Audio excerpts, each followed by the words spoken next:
Royal Television. We inspire.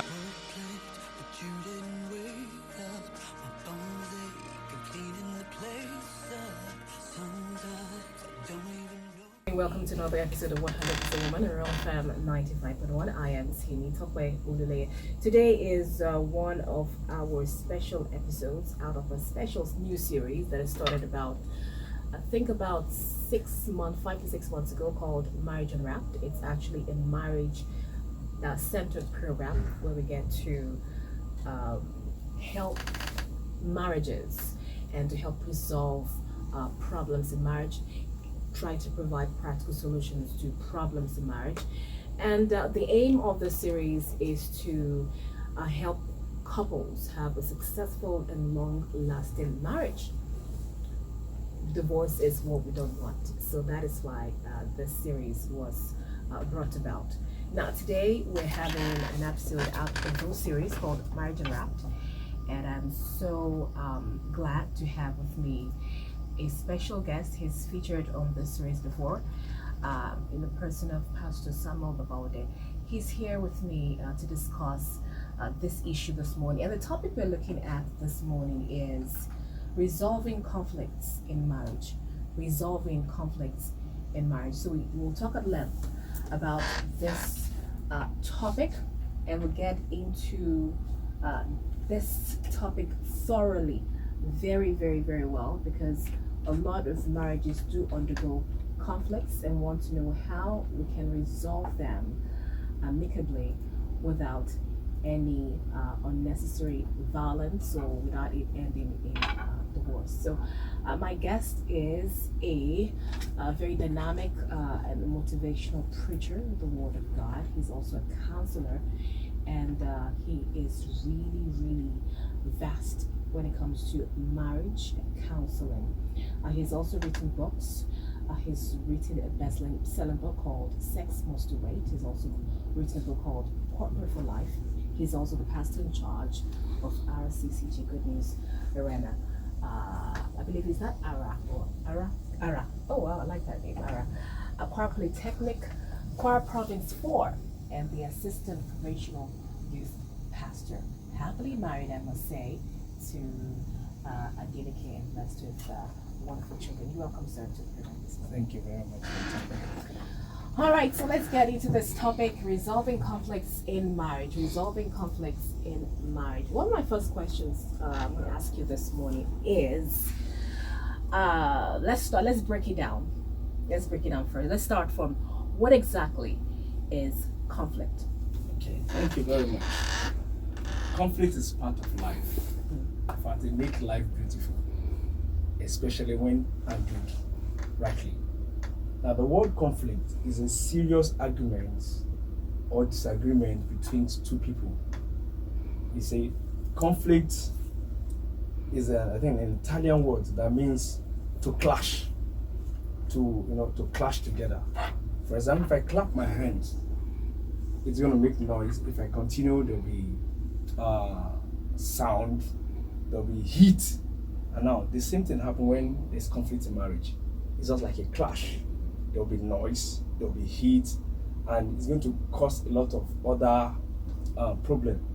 So conflict can also be seen as a war of words, because it's not necessarily become a violent thing, but there'll be exchange of words built on anger, emotions, and inability to understand each other. So conflict, as I said earlier on, is a way of life. We can't run away from it, because we grow up in different environments.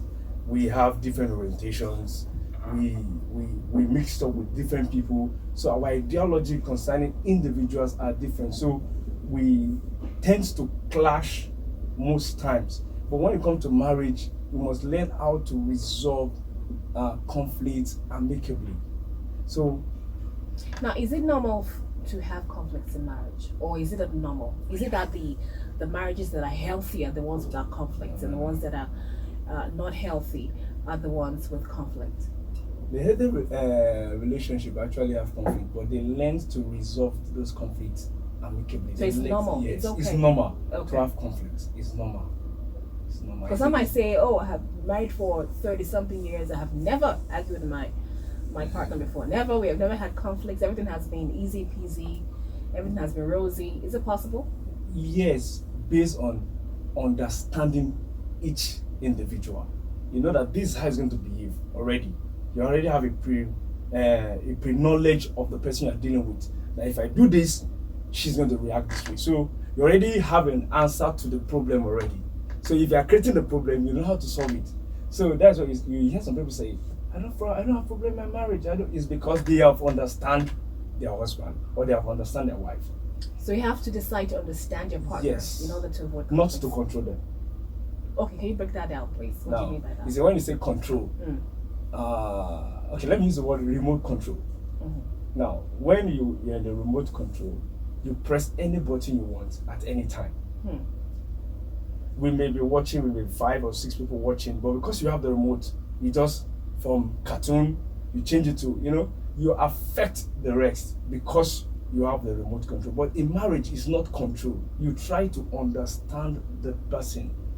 Even the Bible, sorry to use the Bible now, say the two will become one.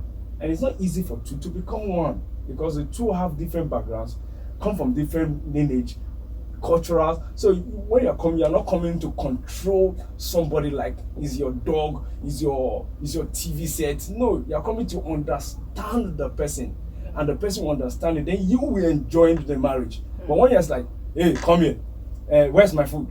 No. When you're doing that, you cause friction, and this is what causes the conflict. Because anytime you're trying to control someone, it leads to conflict because not what you want is not what I want. Mm-hmm. The way you want to talk to me is different from the way I will understand it.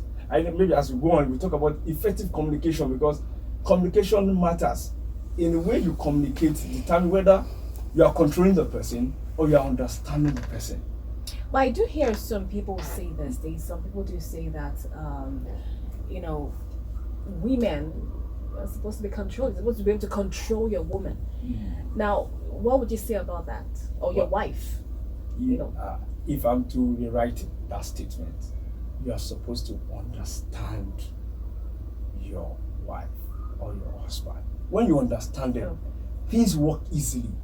So understanding has to come into Yes. Okay. You see, why we have misunderstanding, I think I said it sometime here, is because I have my understanding, you have your own understanding. And sometimes we might be at the same level, saying the same thing, but from different perspective. So if I'm going to enjoy my marriage, all I need to do is to understand what he is saying or what he's trying to pass across. Now, when I understand it and I look closely, okay, now let me be practical with you now. One of the reasons where we have conflict is opinions, our view, our decision making.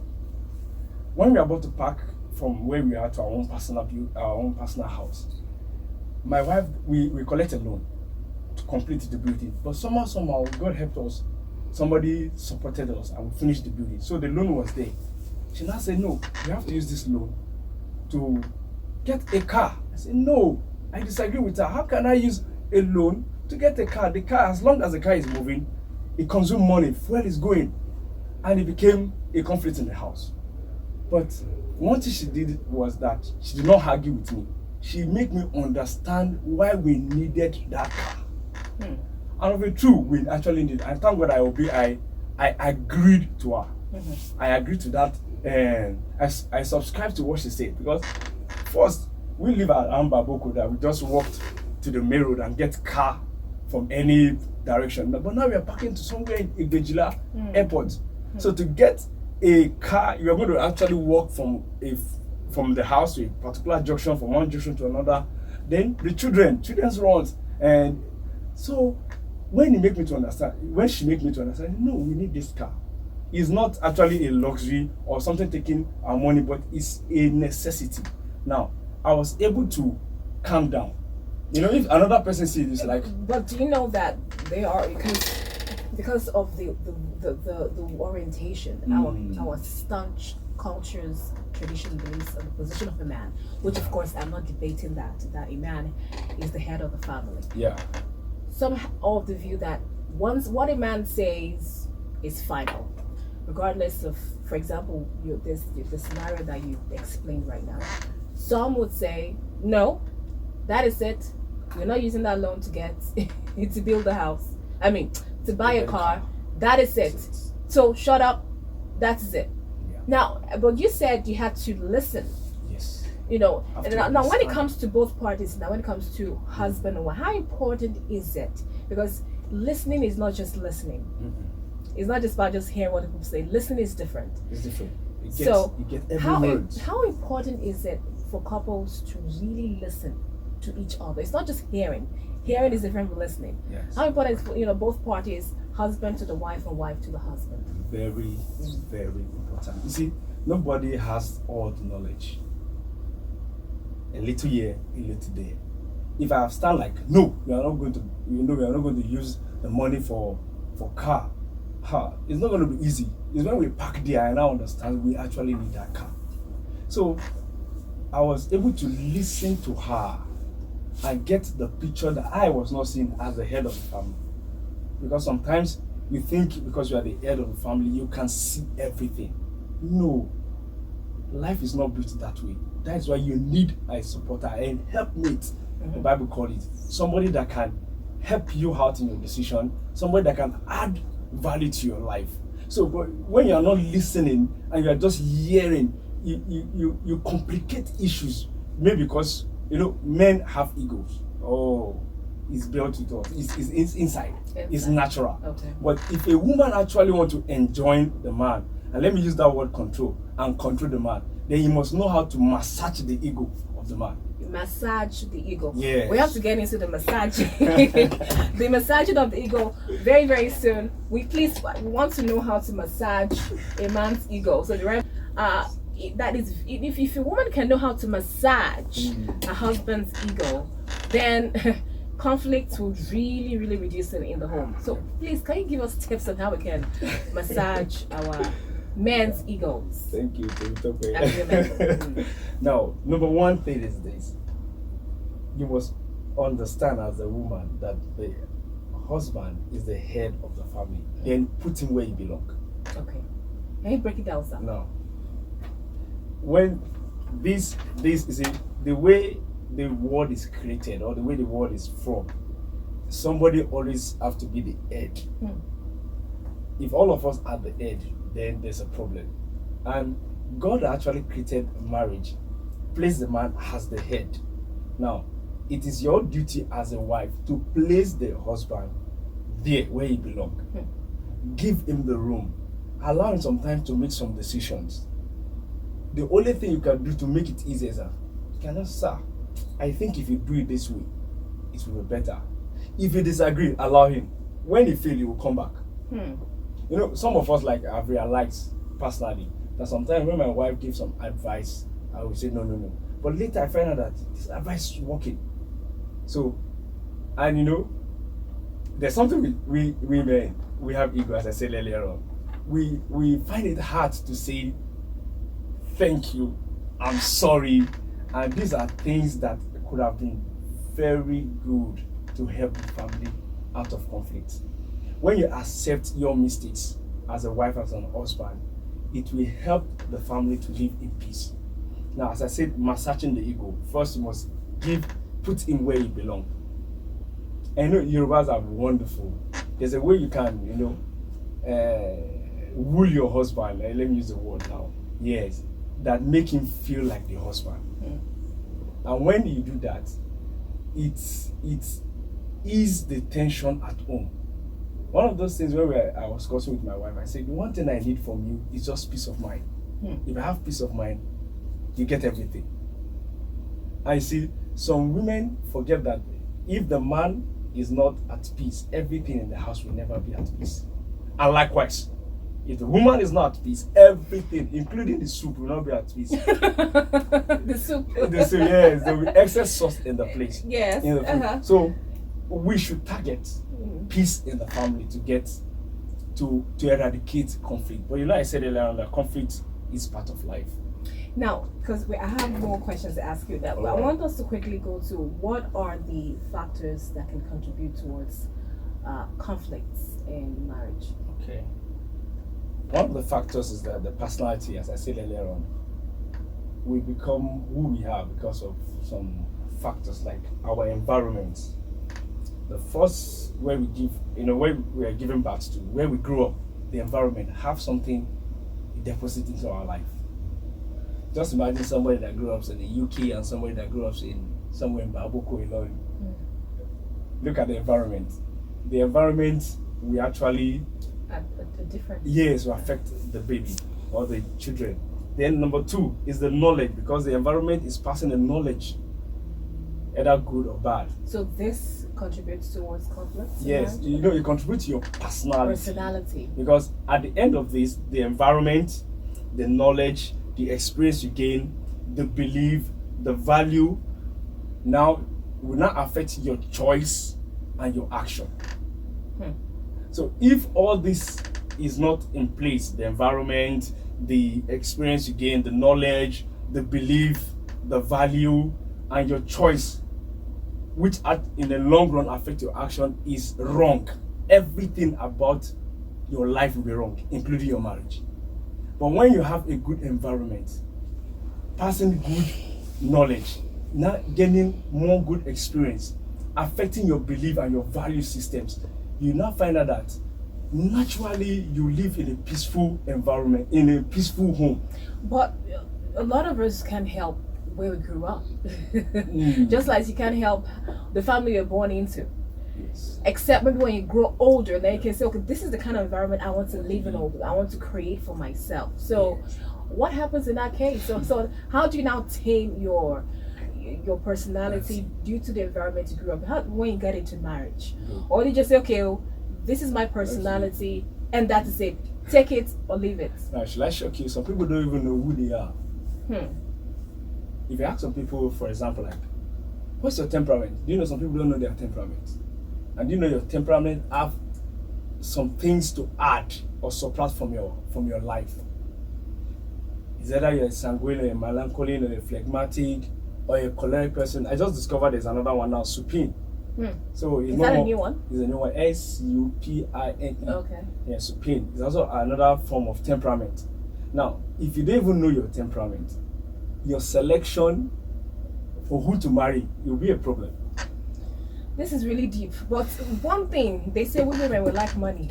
Is it true that money contributes towards conflicts in marriage? Yes, yes. So let's talk about money. Because I usually hear people say, no money, no romance or something. And then when it comes to money, women are very serious about money. How much does finances contribute towards conflicts in marriage? Before you answer that question, sir, if you do have a question for our guests, or you want to contribute towards our conversation, go ahead and call the number 0810-8501-371, 0810-8501-371. And also, how do you think conflicts can be resolved in marriage? 0810-8501-371. Please go ahead, sir. Right. Now, money matters. It's a big matter. It's the inability to actually fulfill your financial obligation as a man. Actually, I've already destroyed the man itself. The Bible says it's worse than an infidel if you cannot provide for your house. Yes, the food, the clothes, the shelter is actually the responsibility of a man to provide for the wife or for the family. Now, when the man cannot do this, and the wife notices he can actually leverage on that to cause conflict, because the way she will talk to him will affect him. I see finance is actually everything, but there's market for everybody. That's something some people don't know. Some people decide to go to ShopRite to go and some people go to Ojatutun, some people go to different markets. Just go to where you can afford. What do you mean by that? Now, what I'm trying to say that there's market for everybody. Sometimes we try to shoot up our budgets. We try to meet up with people that we know that they have passed us. No, just live beyond, your range. Don't push yourself hard. If you cannot afford Captain Cool Bread, buy the one you can afford. You are not trying to please anybody here. All you need is a peace of mind. Now, finance have a way of affecting our peace of mind, especially when we are comparing ourselves with others. Don't overdo things to please who. As long as you can feed your family with the 15 naira bread set by the roadside, please let your wife understand that this is what you can afford. And the woman says no. If you says no, then she's looking for a problem. Okay. I should continue. We need to get to the part of how you can actually resolve conflicts in marriage. How can it be resolved in marriage? Without intending towards domestic violence, without intending towards divorce, and so many other things that can come out of conflicts in marriage. Okay. The first point I make here was decision making. The first thing, just try to understand your spouse, understand his temperament, do a SWOT analysis, his strengths, his weakness, the opportunity and threat that is around him or her. So this will help you in decision making. And what do you mean by SWOT analysis? Because that one seems to be technical. So it's XWOT. The S means the strength of your husband or your spouse, the weakness, the opportunity that is open onto him or her, and things that threaten him or her. If you understand these 4 things, you can actually predict what is going to make his decision. But in layman's terms, okay. It's that one seems a bit too. Right. Can you just make it simple? What I'm trying to say is that try to understand where your husband or your spouse or your wife has strengths. Some people, their strength is in their mouth, and at least generally women have strength in their mouth. Yeah. Yes. Okay. So if you know that she has the strength of speaking, channel her to things that have to do with talking. Like okay, now try to create an environment. If it's a church setting now, it's easier for me. If my wife my wife to talk, you even talk more than me. If you enter here now, you know that somebody has entered because you're getting everybody. Now, since I know that is a strength, I can give her some things to do in the church, maybe some talk, moderate the church service, gather the sisters together, let her give a talk. Now, how does that relate to conflict resolution? Now, this is where I'm trying to tell you that you should try to know their strengths. Now, this is her strength. Where is her weakness? This is her weakness. What are the opportunities open up to her? I'm trying to use the opportunity. Okay, I'm in a church setting. Okay, go this, do this. Now, when you know her, what I'm trying to say, try to know your spouse. When you know your spouse, it will affect your decision making at home. If you know what threatens her, maybe okay, like for example, like my wife now. If the food in the house is getting down, you're like, NS, the food, NS, the food. So, are you getting it? She doesn't like that. Yes. Okay. So, all I need to do, if I get what I have, take. So, she makes sure she's stuck. As long as food is in the house, she doesn't disturb me. She doesn't like, what's this, this or that. So, ignoring that is going to cause a big problem for me. Conflict. A big one. Because she will start singing it. And maybe I don't have the capacity to do it. I now react. I'm an emotional being. I will now react. Shebi, I've given you money, you need this and that and that and that. Whereas I'm not supposed to react. I've already know that she doesn't like food to go down in the store. So I should make provision before the food go down. Let me make a provision so that there will not be conflict in that area. So know their strengths, know their weaknesses. Now, as I said earlier on. Now to many couples, this is like it's very new. It's something that they don't really even think about. Just know that what you said pissed me off, annoyed me, and so so studying your spouse, it was like I don't have the time. Someone said I don't have time to study I have so many things on my. I don't have time to study my spouse.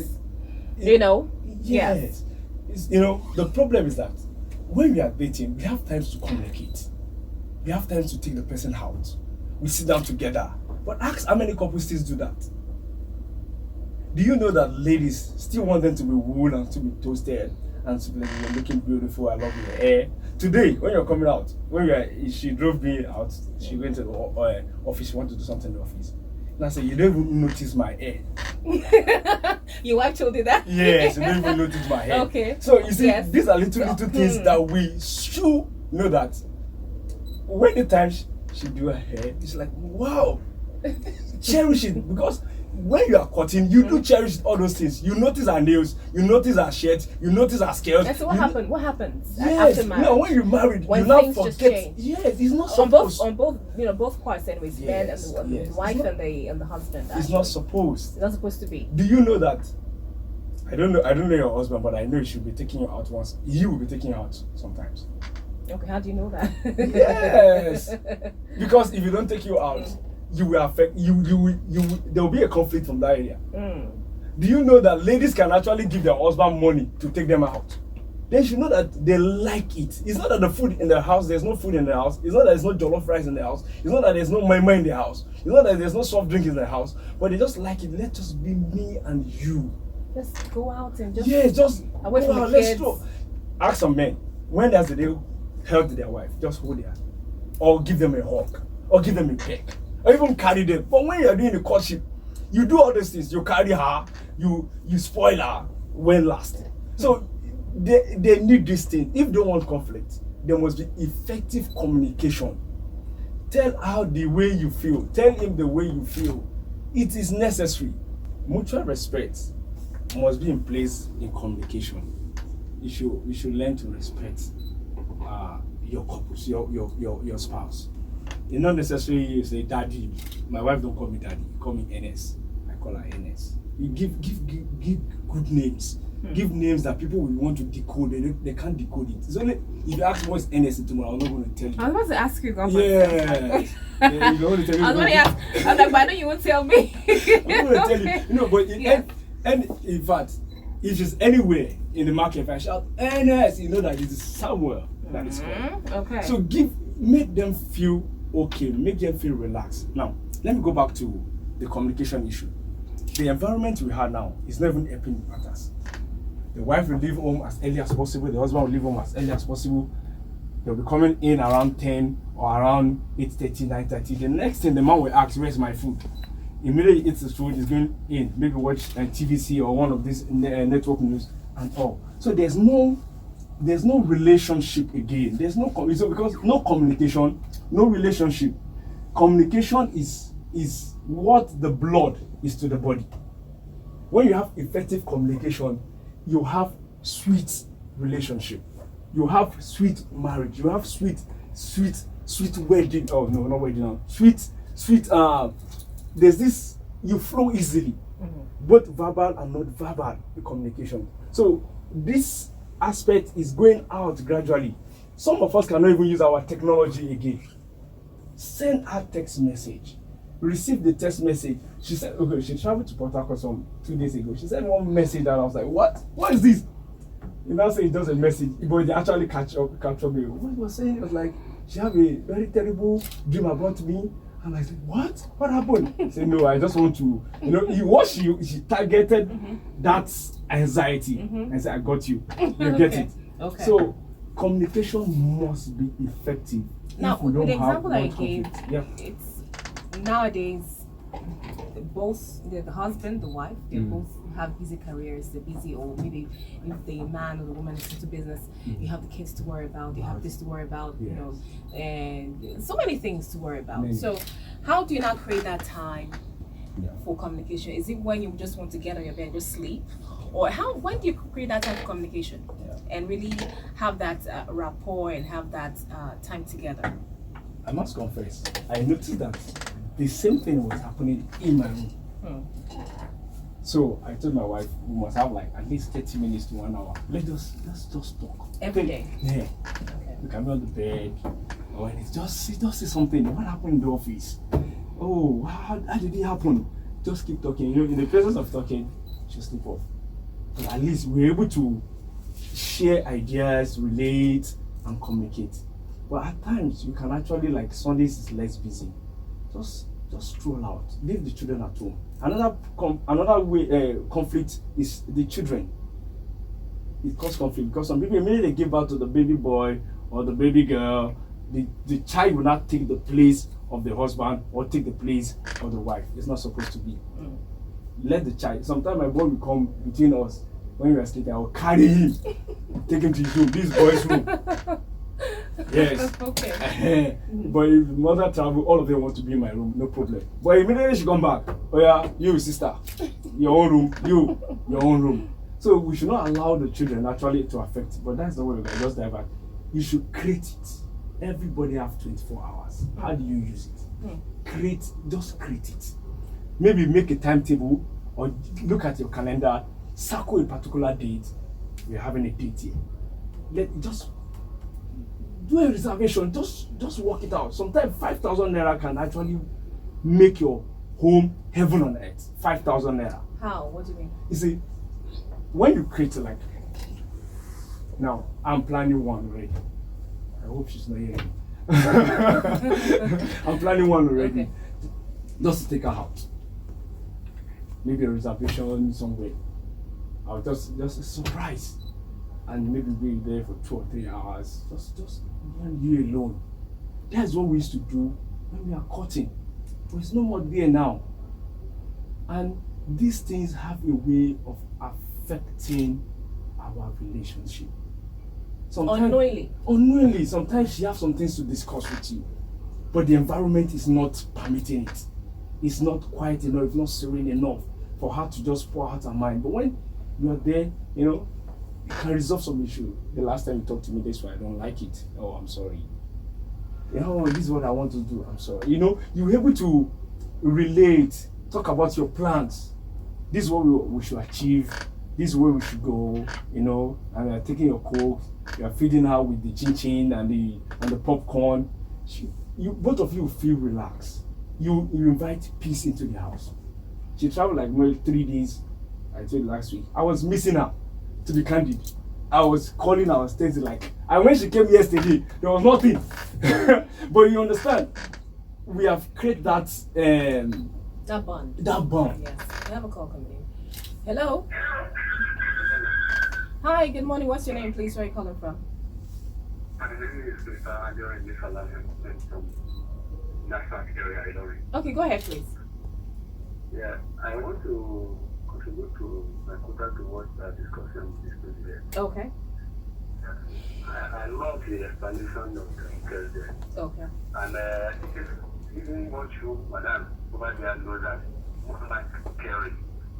You love caring and you love what your behavior or anything that you did really be noticed in the at home. I that I'm speaking to you, I'm above 60 and my wife is above 60 and 52. So anytime she plays here, really, she want me to pick me for that shit. Yes, I've been a Muslim, she would remove her hijab and want me to notice that if I want to touch it now, she will say, I'm too much for you and so on and so on. So, this is what she would love. And, I think there are some things that one needs to do to make home and then really happy. To make a home within having to stay to the family to be happy.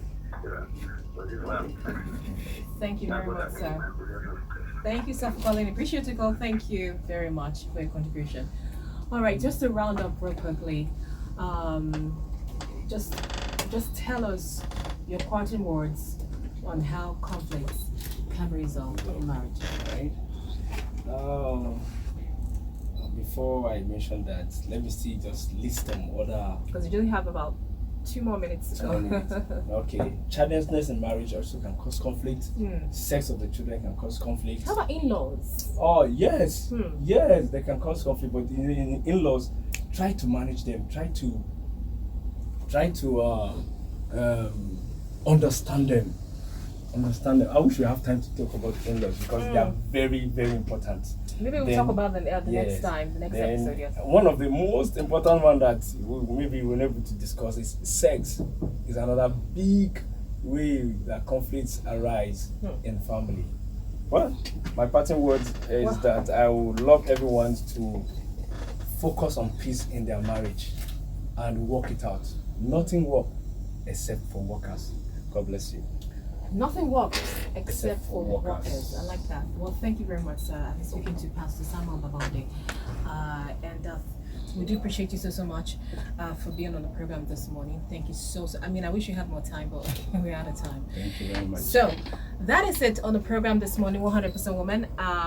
This is, like I said, a special episode out of our new monthly series called Marriage Unwrapped. And today's topic was about how to resolve conflicts in marriage. I am Temitope Oluleye. Join me next week, Tuesday at 11 a.m. for another episode of 100% Woman. Now, this series comes up every second Tuesday of every month. Every second Tuesday of every month. We do plan to make it a standalone program on its own. But for now, it will be under this program, 100% Woman, every second Tuesday of every month. Do have a nice day. Thank you so much for listening.